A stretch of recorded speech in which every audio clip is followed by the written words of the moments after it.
যে নাৰ্ছিং হোমসমূহত এতিয়া নাৰ্ছিং হোমৰ মালিকে টকা নিদিয়া বুলি ডেড বডি ধৰি ৰাখিব নোৱাৰিব যদি কোনোবা ব্যক্তিক পৰিয়ালৰ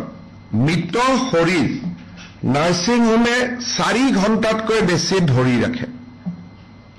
তেতিয়াহে সেই ব্যক্তিগৰাকীয়ে 104ত ফোন কৰিব নহলে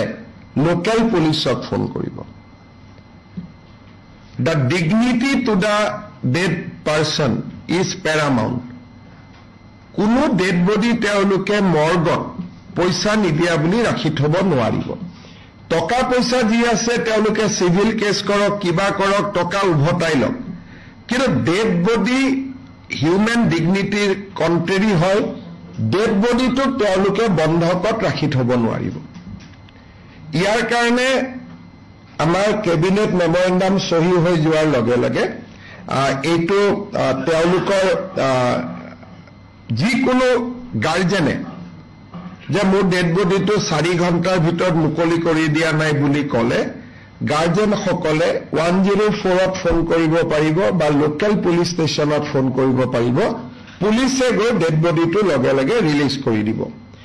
আৰু জুনে এনেকে ডেড বডি ৰাখি থৈ দিয়ে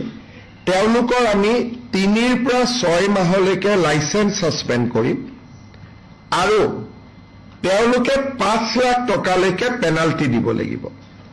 আৰু যদি তেওঁলোকে ৰিপিট অফেন্স কৰে তেতিয়া আমি তেওঁলোকৰ নাৰ্ছিং হোম বন্ধ কৰি দিয়াৰ ব্যৱস্থা ল'ম